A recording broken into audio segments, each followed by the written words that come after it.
Ayon po sa Quran, sabi ng Allah sa Quran, Quran chapter 3 verse 52, ang mga disciples ni Jesucristo, nabanggit din sa Quran kung sino sila. They were righteous apostles of God. At sila ay tinatawag ng helpers of Jesus Christ.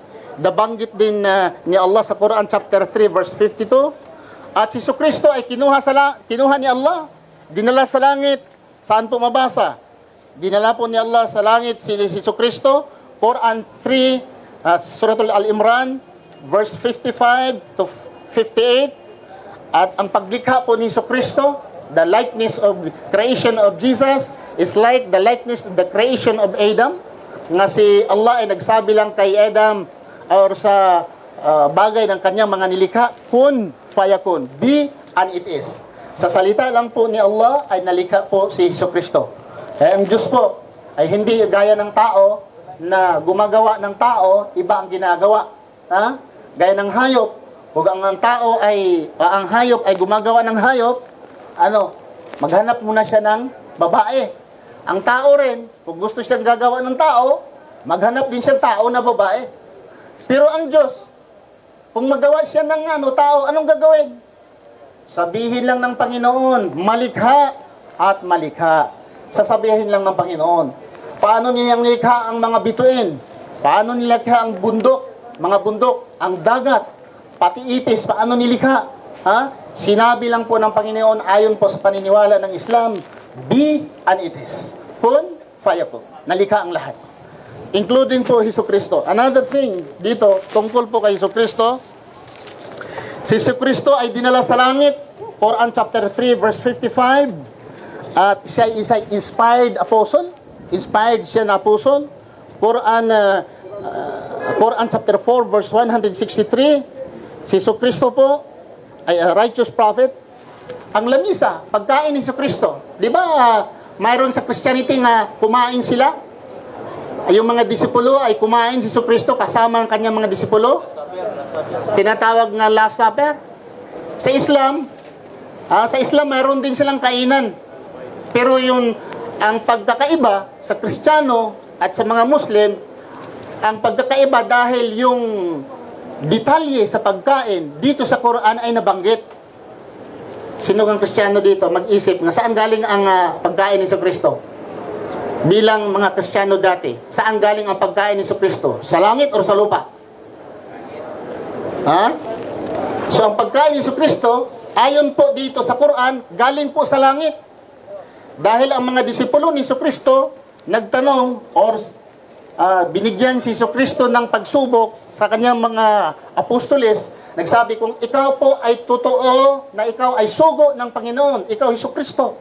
Kung totoo ikaw na ikaw ay sugo ng Panginoon, sabi ng mga disipulo ni Jesucristo, ayon sa Quran, basahin natin sa Quran, Quran chapter 5 verse 114, babasahin natin kung 114, babasahin. 5, mas maganda yung babasahin natin, baka isipin nila, salita ko lang. Yung pagkain ni Jesucristo at yung mga kasamahan niya na kumain, saan po galing? Okay. Dito sa Quran, ayon sa Quran, Quran chapter 5, verse 114, and Isa, Jesus Christ, son of Mary, said, O Allah, our Lord, send us from heaven the table. Padalahan mo kami ng lamisa, table, spread with food. Ngayong lamisa nga kasama ng pagkain. Bakit? Bakit nasabi ni Jesucristo ito?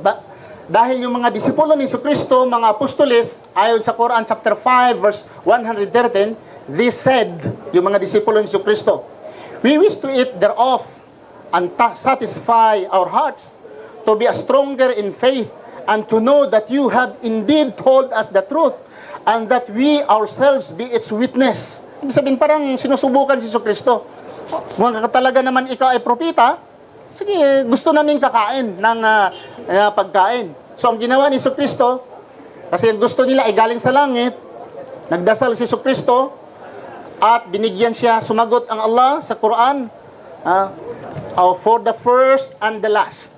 Sabi ng Allah sa Quran, for the first and the last of us, a festival and a sign from you, ay, ang mga si Kristo pala ang nagsabi. Okay? A festival assigned from you, and provide us with sustenance, for you are the best sustainers. For you, the best sustainers. Si Kristo ay humingi po ng pagkain at kasama po ang lamisa nagmula sa langit. And Allah said, I am going to send it down to you. Sabi ng Allah sa Quran, I am going to send it down to you. But if any of you, ipadala ko sa inyo, yung hiningi niyo, ipadala ko sa inyo. But any of you, sino man sa inyo, sabi ni Allah, but if any of you, after that disbelieves, hindi pa maniniwala, then I will punish him with a torment such as I have not inflicted on any among you all the alamin, all mankind and jinn. Ang ibig sabihin, kung hindi pa kayo maniniwala, padadalahan ko kayo sa inyong request. Pagkain, kasama po ang lamisa. Kung isa man sa inyo na hindi pa maniniwala, paparusahan ko siya ng parusa na hindi pa natitikman sa ibang mga nilikha. Sabi po ni Allah. So sa madaling sabi, si Kristo at ang kanyang mga kasamahan ay kumain silang pagkain nagmula po sa langit. Yan po ang na-record dito sa Quran. Wala yan sa Biblia. Dito sa Biblia, wala yan. Dito sa Biblia, wala. Dito lang sa Quran. Okay? Si Kristo ay lumikha din siya ng ibon. Nagmula sa putik. Nilikha niya ang ibon nagmula sa putik at pinalipad. Naging ibon yung putik. Wala din yan sa Biblia. Ha? At si Kristo, nagsalita yung maliit pa siya. Gustong papatayin yung ina niya dahil nanganak si Maria na walang tatay, si Kristo. Gusto din siyang papatayin. Si Kristo, ang unang himala ni Kristo, anong ginawa? Dinipinsahan po ang kanyang nanay at nagsasalita po si Kristo. Ang sabi niya, don't hurt my mother. She's a righteous woman and I am apostle of God. So, ang una pong milagro ni Kristo ayon po dito sa Quran ay siya po'y nagsasalita bago pa siyang isinilang. Nagsalita po siya, depensa po sa kanyang ina para hindi siya masaktan ang kanyang ina at siya. Subalit po kung babasahin natin sa Biblia, ang unang himala na ginawa ni Kristo ay lumakha ng alak. Imagine, likha ng alak. Palahubog man to si Kristo dong. Astagfirullah. Maniwala ka dong palahubog si Kristo? Alak man. At saka yung nakainom ng alak, sabi pa yung nag-inom ng alak, why you serve the best wine? Sabi pa sa Biblia, why you serve late the best wine? Yung, bakit binigay ninyo itong bino, itong alak, nga masarap, pinakamasarap na alak? Huli na. Ano bang masarap na alak? Yung isang galon, di ka ba malasing? Ha? Di ba ang masarap na alak? Di ba ang isang shot lang, grugi ka na? Di ba? Kasi sabi mo nga, the best wine. Ano bang pinaka the best wine? Parang true orange? Isang drum, di ka pa nalasing? Ha? Pero ang number one na alak, gamay lang dong, liit lang. Inom ka, pag shot mo, tanaw niya, naging babae ka na. Pag tanaw, tingnan niya, wala kang balbas. Pag balbas, tanggal balbas mo. Pag nalasing na, tanggal ng balbas. Pag naging babae ka na. Yan po ang the best wine. Pag inom mo, reverse yung utak mo, 160. Yun ang the best wine. Sabi ng mga tao, why you serve the best wine late? Bakit you serve the... Ano ba? Palahubog si Kristo, lasingiro? Actually, yung sinabi nilang si Kristo ay Kristiyano, kasinungalingan niya. Si Kristo ay hindi Kristiyano eh. Niloko lang tayo. Tayo mga Pilipino at maniniwala din tayo sa mga pare at pastor. Sa Pilipinas, ilang bisis ko na sila na hinahamon. Papapatunayan nila ng mga apostolis ni Kristo, Kristiyano. Is there any group of Christians who can prove that the disciples of Jesus Christ were Christians? Si Pedro, Kristiyano? Romano Katoliko si Pedro? Saan mabasa nga Romano Katoliko si Pedro? Sa Badista si Pedro? Ano man si Pedro, Iglesia ni Cristo, na? Mukot ra ba dahil na? Bisaya naman di mamintindahan sa Bisaya di ay. Pasensya mo. Bisaya naman good noon. Ang mga kapatid, yung example, yung Iglesia ni Cristo, magaling mag-quote ng Biblia. Pahanapin mo nga kung si Pedro, Iglesia ni Cristo. Iglesia ni Cristo si Pedro. Si Judas, si Judas, ayaw ko, kung asipin nila si Judas. Yung mga mukha mo, born again, Judas ang itsura nyo rin. Paano ma-iglesia sila ni Cristo? Paano ma-Seventh Day Adventist? Paano ma-born again? Paano sila maging Baptist? Paano maging Kristiyano? Ang disipulo ni Cristo. Naisipin mo nga, ang Kristiyano, salitang Kristiyano, saan galing? Salitang Christ. Di ba? Salitang Christ. Sa madaling sabi, kung walang Christ, walang Christian. Di ba? Okay, Christ. English yan, di ba? English yan. Christian, galing sa Christ. English ang Christ, hindi. English. Saan naman galing ang Christ na English? Yung Christ, nga word Christ, saan galing? Christos. Sabihin naman natin sa Latin, sa Greek, Christos, Krien, o Krio. Pero saan yan galing? Saan? Sa mga English-speaking people. Kinuha nila yung sa salitang Messiah. Yung Messiah ba? Ginawa nilang Christ, sa Arabic, Maseh.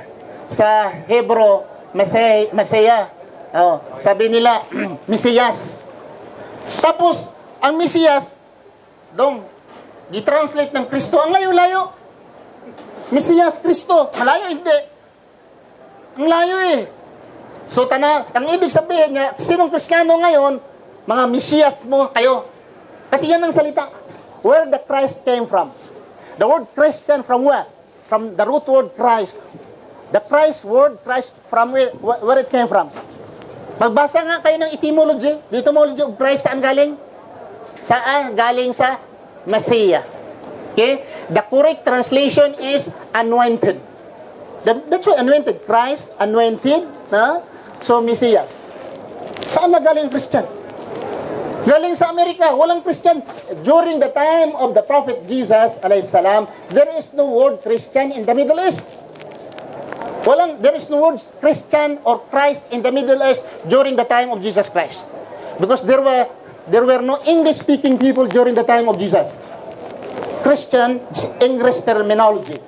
Were there Americans during the time of Jesus Christ in the Middle East? There is none.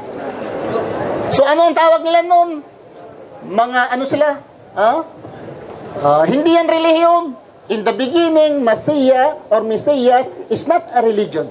It's a name of a person. Di po ba? Ngayon naging religion na. Example, Rizal. Jose Rizal. You Filipino, we know Jose Rizal. The hero, Filipino hero, Jose Rizal. Rizal is a religion or not? Rizal is not a religion, but it is a name of... Sino yung totoong pangalan yung si Rizal? Prostasio. Prostasio? Protasio, Mercado, Palengke. Milonda, ano ko Palengke. Mercado, Palengke, isa lang kasi. Okay. Mercado. So, ang pangalan na Rizal, hindi relihiyon. Ngayon, ang pangalan Rizal, na relihiyon na hindi? Na relihiyon na. Naging Rizal yan na. Naging Rizal yan na. May relihiyon na. Relihiyon na. Pero ang original nga Rizal, relihiyon, hindi. Pangalan ni Rizal yan. Angga lang sa Bisaya. Ano bang angga sa Tagalog? Nickname. Tagalog, English yan. Palayaw. Palayaw yan. Jose Rizal is Palayaw. Ngayon naging relihiyon. Tawa. Nakita ko pa yung si Rizal. Nag-angkin na Rizal yan. Dami pang asawa. Magkapatid pa yung inasawa niya. Doon sa Tagadapitan City. Cebuano, maliit. Kalbo. Parang si Rizal din. Okay? So Rizal yun yung ano niya. Katawa-tawa, hindi. Katawa-tawa. Dahil pangalan ng tao, naging relihiyon. Di si mas Kristiyano. Nagtawa-tawa kayo, pero yun din ang Kristiyano. Yun din katawa-tawa rin. Bakit? Ang Kristiyano, saan galing? Sa Christ. Ano bang Christ? Relihiyon? Hindi. Ngayon, naging relihiyon na. Grabe. Ha? Naging relihiyon na. Judaism. In the beginning, Judaism is a religion? No. The beginning, Judaism is not a religion. Judaism from the word Judah. Ano bang Judah? It's a name of a place or a name of a person. Okay? Sino ba si Judah? One of the children of Jacob. Mayroon ding city na tinatawag na Judah, city of Judah. Mayroon din. It's either from the place or from the name of a person. Judaism. Tinawag na Judaism ngayon. Become a religion. But in the beginning, Judaism is not a religion. It's a name of a place or a name of a person. The same as Christian. Now it's religion. Christianity now is a religion. One of the major religions, Christianity. But in the beginning, Christianity is religion. No. It's not a religion. It's a name of a person. And then Jesus Christ during His time. I am supposing, ngayon ako Ibrahim. My name is Ibrahim. Okay? If I will die, tomorrow I will die, or next day, or next century, I will die. Okay? Then someone will follow. His religion is Ibrahimism. Ibrahimism? Who is that Ibrahimism? He was working in Fanar. He was in Souk Asiri in Qatar. What's your religion? Ibrahimism. No. It's not Ibrahimism. It's not a religion. So don't invent. Huwag tayong mag-invento ng relihiyon. That's why, sino mang taong sumusunod sa Christianity, sumusunod siya sa mga invento na relihiyon. Ikaw, Robert, anong relihiyon mo? Wala ka. Mas mabuti ka pa, wala kang relihiyon. Kaysa mag-invento ka ng relihiyon. Ha? Kasi kung mag-invento ka ng relihiyon, imperno ng taong mag-invento. Dahil ang tunay na relihiyon, hindi gawa-gawa ng tao. Ha? Hindi gawa-gawa ng tao. Gawa ng Diyos, ang tunay na relihiyon. Pangalan ng Diyos. Ang pangalan ba ng Diyos, gawa ng tao o gawa ng Diyos? Dapat ang Diyos ang magawa ng kanyang pangalan. Ha? Sino bang magsabi na ako'y Diyos, sambahin ninyo ako? Ang Diyos lang, di ba? Pero kung ang tao ay magsabi, sambahin natin siya. Si Robert, sambahin natin. Diyos siya. Papatunayan ko nga si Robert ay Diyos. Ay, hindi pwede yun. Dahil si Robert, kailanman, hindi siya nagsasabi nga siya ay Diyos. Gaya din ni Jesucristo. During the time of Jesus Christ, is there any passage in the Bible na si Jesucristo nagsabi na ako'y Diyos? Sambahin ninyo ako. Ako'y Diyos. I am God. Worship me. Jesus Christ told that to His companion? No. Nothing at all. Pero bakit? Ay, kasi ikaw, Robert, kanina ka pang tinatanong tapos marami kang lingo-lingo. Okay, daganti ka ng ano. Dong. Ito. Pwede mong regalo mo. Halika. Kulang nito ka na eh. Toothbrush, mayroong toothpaste, may sabon. Ang underwear na lang ang kulang yan. Hindi na. Okay, next time, inshallah. Okay? Pwede ka pang magtanong. Pag magtanong ka pa, may regalo pa. Okay? So, dito tayo mga kapatid. Sa Islam na relihiyon, balik ko sa inyo, pag ang relihiyon na Islam, gagamitin ninyo, hindi kayo magkakapera. Magugutom kayo. Okay? Yun nga ang dahilan si Robert nga hindi nag-Muslim eh. Di ba? Kasi takot ka, wala ka ng koleksyon. Ikaw magaling ka sa Biblia. Kung magpatayo ka ng relihiyon sa Christianity, pwede ka na maging propeta rin. Oo. Sa Christianity kasi, pag magaling ka sa Biblia, pwede ka nang magsigaw na ikaw isang propeta. Tingnan mo si Soriano.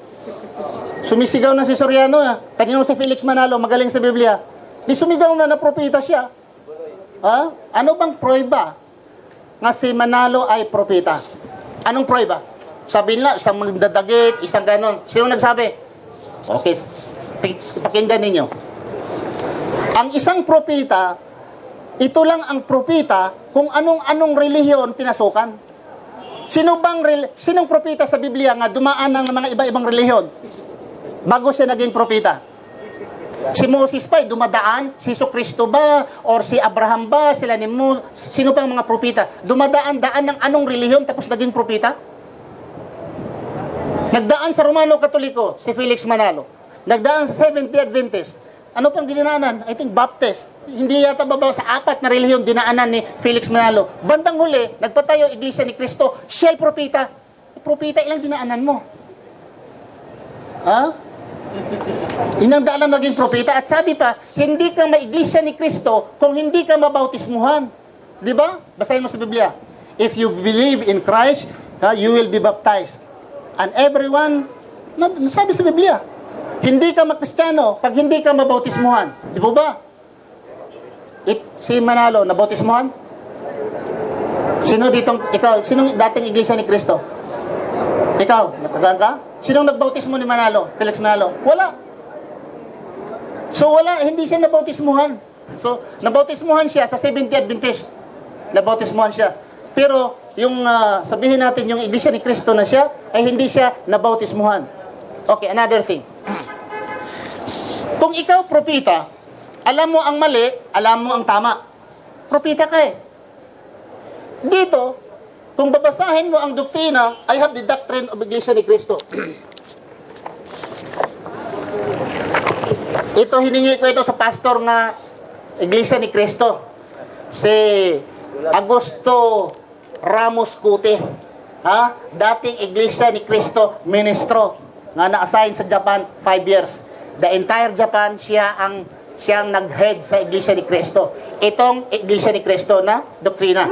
Dito sa doktrina sa iglesia ni Cristo, ang kinukot dito nga pananampalataya, ibig sabihin pagpalakas sa pananampalataya, ay nagmula sa Biblia. Biblia. Walang doktrina ang iglesia ni Cristo kung hindi nagmula sa Biblia. Ang tanong, ang Biblia po ba ay salita ng Diyos o hindi? Ngayon sa Facebook, umabot ng 40,000. I challenge anyone who will face to me, Bible is the Word of God, 40,000 pesos. Ibigay ko prior to the debate. Iglesia ni Cristo man, born again, Roman Catholic, in any denominations, on any religion, in any Christianity, just face me in the Philippines or in Qatar, anywhere, in Qatar, I will give him 40,000 pesos to prove the Bible Word of God or not. Okay. Bakit Word of God? I say, bakit not Word of God? The Bible, you say, the Bible during the time of Jesus Christ was not existing. Ang Biblia sa kapanahonan ni Jesucristo, wala. Kailan ba nasulat ang Biblia? We go to the New Testament. Kailan sinulat ang New Testament? Sinulat ang New Testament, the earliest of the book of the New Testament, Mark. The book of Mark. Sino pa si Mark? Disciple of Jesus Christ? Mark was not the disciples of Jesus Christ. And the earliest of all manuscript of the New Testament, ang book of Mark. Okay? Kailan sinulat ang book of Mark? 70 AD. 70 AD. Kailan ba umalis si Jesucristo? Kinuha ng Diyos. Dinala sa langit. Anong taon si Jesucristo? Dinala sa langit. Mayroong magsabi 33 AD. Mayroong magsabi 34 AD. Kinuha si Jesucristo. Dinala sa langit. Sinulat ang the earliest book of the New Testament in 70 AD. More or less about 40 years. Almost 40 years lumabas ang writing ni Marcos. Wala na si Kristo. At according to the Bible scholars, yung mga Bible scholars sabi nila, Matthew, Luke, and John. Matthew, Luke, and John. They are using freely the book of Mark to support their own book. Imagine, if they were guided by the Holy Spirit of God, why they are using Mark? Okay. Sabihin natin the rest. The rest, sabihin lang natin, Marcos, Mateo, ito isinulat 80 AD, 90 AD, 100 AD, isinulat. The question is, sinong very sharp-minded sa mundo nga exact after 30 years, or sabihin lang natin after 20 years, you can write accurately the happenings of Jesus Christ? Sino? Si Aquino ngayon, yung Senador Aquino, yung namatay, ilang taon na ba? 20 years? Sino? Si Aquino. Si dating Senador Aquino. Ilang taon na siya namatay?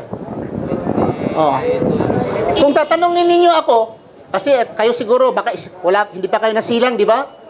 Di siguro kayo nasilang that time. Pero ako, sinilang na ako during the death of Senador Aquino.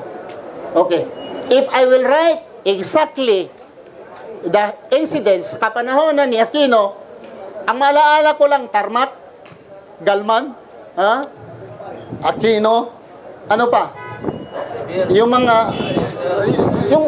yung iba, hindi ko na ma-count eh. Kung sino yung ilang sundalo, ha? Sinong kumuha galing sa eroplano, sino yung mga sundalo na sila nung, hindi ko na matatandaan. The Bible, 30 years, 40 years, sabihin natin, after Jesus, kinuha. Example ha, halika, ito ba dito? Halika nga, Robert, ikaw sampulan ko dito.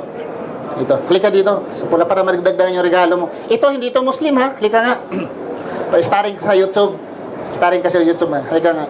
May nakagusto sa'yo, balo lang. Okay. Example ha, example. Huwag kang magalit ha, example lang. Example lang. Ito si Robert. Okay? Di ba? Mamatay din ka, di ba? Tayo naman mamatay. Lahat ng tayo mamatay. Pero hindi ka matakot mamatay. Ay, hindi na nakakatakot. Kasi may kaluluwa naman. Pero ngayon takot ka. Ha? Takot ka ngayon mamatay. Kung patanga-tanga ka, pasagasa ka dyan, patay ka talaga. Example. Kung mamatay ito, example lang, mamatay ito si Robert. Example lang, kasi kung akong sabihin na ako'y mamatay, wala na magsalita. Okay, sabihin ko, example si Robert mamatay ha, or kunin ng Panginoon. Sabihin natin, kunin si Robert sa Panginoon. After 30 years, magsulat ako about him. Okay? Or sabihin ko, ito, ganito si Robert. Ha? Magsulat, wala ka na, nandoon ka na sa langit. Magsulat na ko, ganito si Robert, 3 ang asawa, noon ay, kung ano ang sulat-sulat ko dito ba? How can I assure itong writing ko tama o hindi? Paano ko masabi na ito sa iyo? Wala, hindi mo naman nabasa eh. Di ba? So kung supposing after 40 years or after 100 years babalik ka, tanungin mo ako, oy Ibrahim, bakit naman sinulat mo yung ganun? Hindi naman yan tama eh, di ba? Bakit? Yung sinulat itong libro, wala ka. Nandoon ka sa langit. Yan po ang nangyayari sa Biblia. Nga isinulat itong Biblia, New Testament, especially ang New Testament, wala na sa Kristo. Paano masigurado yung New Testament tama na in fact, wala na sa Kristo? Ang quote-quote pa, ayon sa Romans, sa Corinthians, Philippians, sabi ni Kristo, sa Mateo, sabi ni Kristo, ay jagadong, ay pamakak. Susulat lang na, wala na. Hindi nga alam kung sino nagsulat eh. The Mateo, hindi nga nila alam kung sino ang nagsulat. The modern scholars of the Bible, they don't know na si Mateo ang nagsulat, si Marcos ang nagsulat. These writings were not even the so-called disciples of Jesus Christ. And then they accredited to the word of Jesus Christ. Then your faith and your salvation depend on it. Okay dong. Halis siya dito. Dagdagan ko regalo mo. Oo. Kasi yung sample ba? Gusto ka, pag upo mo ngayon, pabalik naman kita para dadami yung sampulan mo. Sige na, pag handa ka ng tanong mamaya, ha? Okay.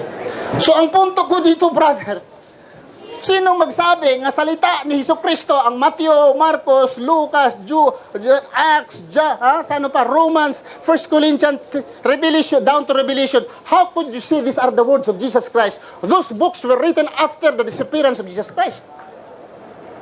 Ha? Wala. Marami ngayong mga Bible scholars nag-resign, naging agnostic. Bart Ehrman. Bart Ehrman is a former sa Carolina, United States of America. He is a religious professor in United States of America. He is an specialist of the New Testament. He can speak different languages. Ha? Anong nangyayari? Tingnan nyo sa YouTube. I-type nyo. Bart Ehrman. Bart Ehrman. Tingnan nyo. Expert of New Testament. Naging ano na siya? Naging agnostic.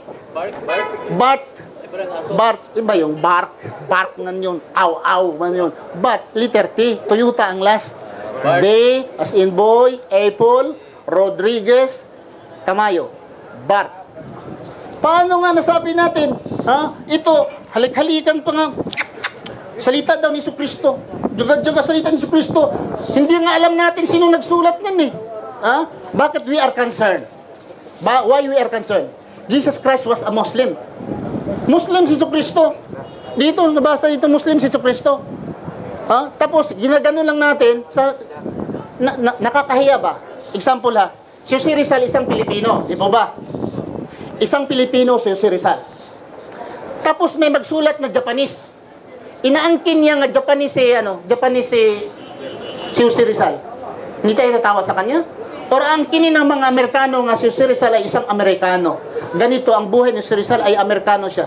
Anong feeling natin ng mga Pilipino? The same as what? The same as Jesus Christ. Jesus Christ was a Muslim. Recorded in the Quran. He was a Muslim and apostle of God. Apostle of Allah. And his disciples were Muslims.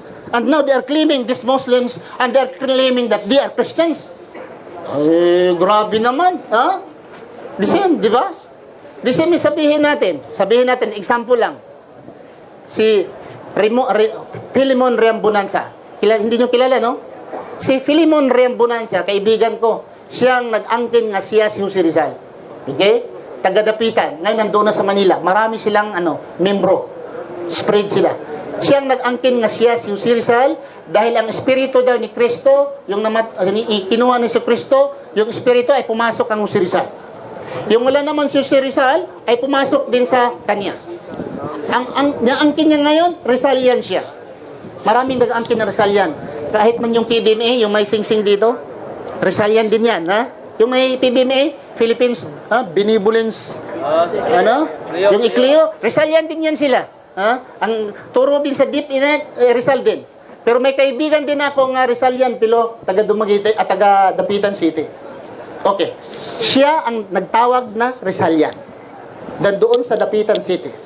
Kung ako ngayon magminsahe ako dito sa Qatar, at sabihin na ako ay tagasunod ni Philemon Reambunanza. Kasi ang palangalan niya, Philemon Reambunanza. Ako'y tagasunod niya. Ako ay Jehovah's Witness. Ay, hindi pwede. Bakit? Si Philemon Reambunanza, doon sa Dapitan, ay Rizal